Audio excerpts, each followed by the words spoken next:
How's it going? I am back with another one, and today we're going to be doing a little bit more thermal hunting out here at the same place I hunted in the last couple videos. I was out here, I guess it would have been last weekend, so about 6 days ago, and I saw two different sounders of pigs. One had roughly 30 pigs in it, and the other one had probably about 25.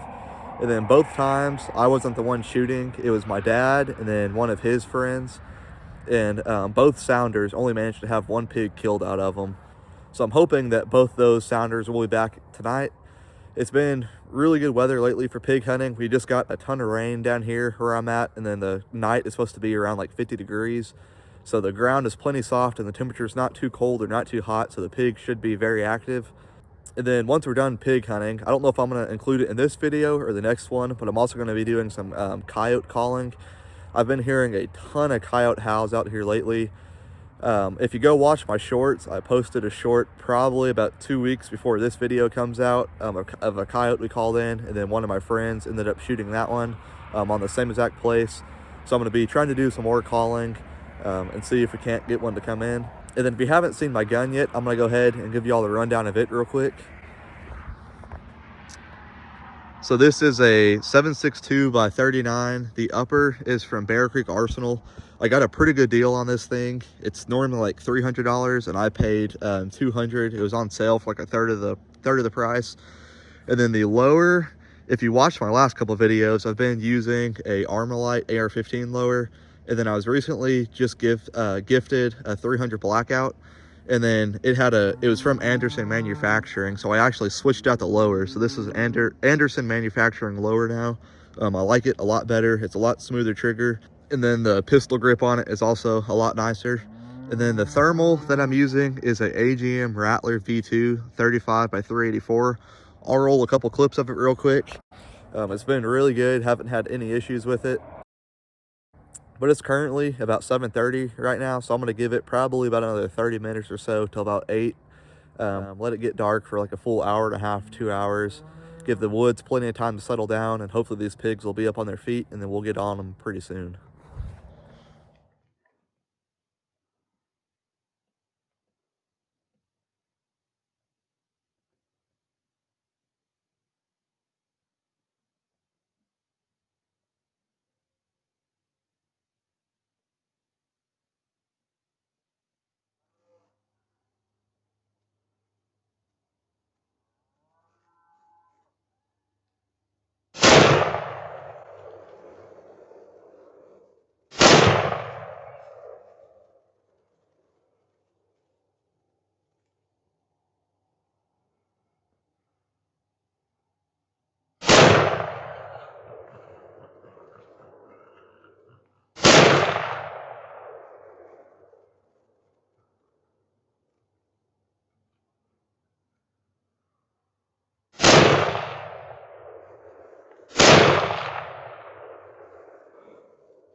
Well, that did not go as good as I was hoping it would. I put a spot and stock on these pigs. I saw them probably 70 yards away, and I closed the distance, and I got within probably like 50 yards.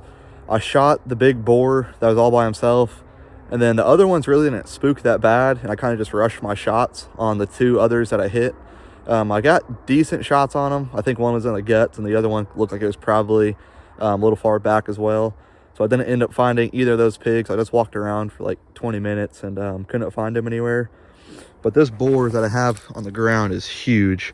This is he's probably a good 200-pound boar, and he just has some huge cutters on him. Pigs down here where I'm at in Texas really don't get that big of cutters. So I mean, this guy has some. He just has some knives in his mouth. Perfect shot, just right behind the eye. Just dropped him right where he was. But I'm gonna go ahead, get him loaded into the back of the truck, see if I can. Hopefully I can do it on my own, and then we're gonna keep driving around. We have like almost 2,000 acres of land to look at, so plenty of land left, plenty of pigs left to be shot at.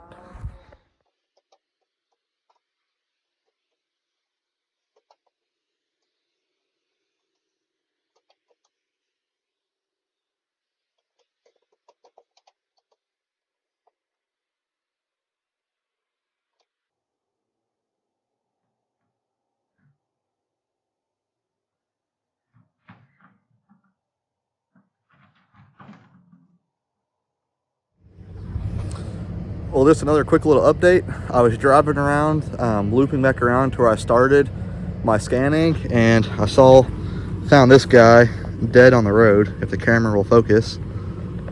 Come on, there we go. That's one of the little ones I shot. I still haven't found the big one. I probably won't end up finding him, but at least I found this guy. He's probably a good, I don't know, probably 40, 50 pounds. He's not that big, but at least I found him. So now that's 2 pigs in the truck, and hopefully we'll fill the rest of it up throughout the night.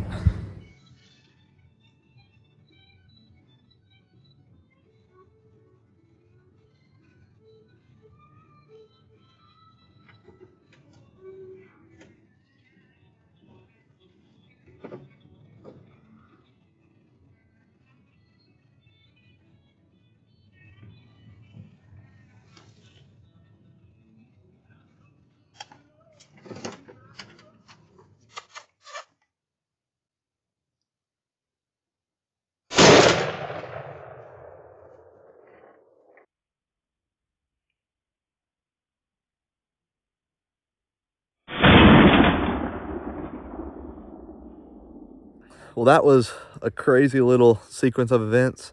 I was driving around scanning for pigs, and then I saw what I thought was a deer, so I didn't really pay much attention to it. And then I scanned over to it again when it was out in the open, and I realized it was a coyote. And so then I threw the truck in park, and then I shut it off. And when I did that, it kind of spooked him. Like, as I was driving by, he was fine. He really didn't care. But then once I shut the truck off and I stopped, that's what kind of like spooked him. So he was getting ready to leave, and I gave him just a couple kisses, just to kind of get him to stop real quick. And I just kind of sent a prayer at him. He's probably like 80 yards in the truck, and I managed to drop him right where he was. It's a little female is what it is, but super pretty yote, real light and colored. Probably a good, I'd say probably 40 pounds or so, which is about average for down here in Texas. But I'm gonna go load her in the back of the truck. Then I guess we'll just keep on driving around and scanning.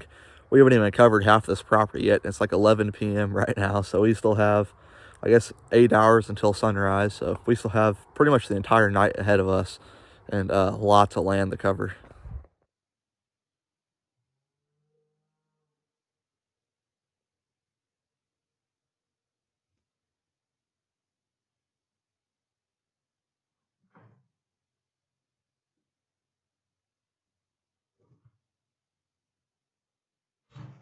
Well, it has been a pretty slow night since I've last seen y'all. I think I picked y'all up around midnight, and it's currently 6:30 in the morning. The sun is just now starting to rise over there. I spent the last like 6-7 hours calling coyotes, and then also driving around looking for more pigs. I just didn't have any luck. I'll play a quick clip from when I was calling coyotes. I called something in. I couldn't really tell what it was. I think it might have been a fox, but I wasn't able to really identify it, so I didn't want to shoot it. And it really didn't give me much time either to like figure out what it was. But I did get something. And then pig wise, I mean, I drove around this like the whole property again for 4 hours straight and just didn't see any. It seemed like after midnight, just a lot of animal activity kind of died down. I noticed all the deer started to bed down too, and just animal activity really slowed. But this is what we have on the truck. So we got the coyote and then both pigs. This boar, now you can see just how big he really is. When I step back, you can see how big he is compared to the other one, to the coyote. And then you can check out his cutters too. I mean, he has some huge cutters. And then I didn't notice this earlier, but his ear is ripped in half, probably from fighting. So it looks like at some point he probably took another boar's cutter to his ear. But that's pretty much all I have for this one. Stay tuned for the next video. I have 2 really special videos coming up. One with a 22 and then one with a new gun that I was just given. I'm going to be trying to do pig hunting with the new gun, and then trying to do some coon hunting and stuff with that with the 22, which should be lots of fun. Both of them are going to be thermal hunting videos, so it should be pretty entertaining. But that's pretty much all I have for this one. I hope y'all enjoyed it, and I will see y'all in the next one.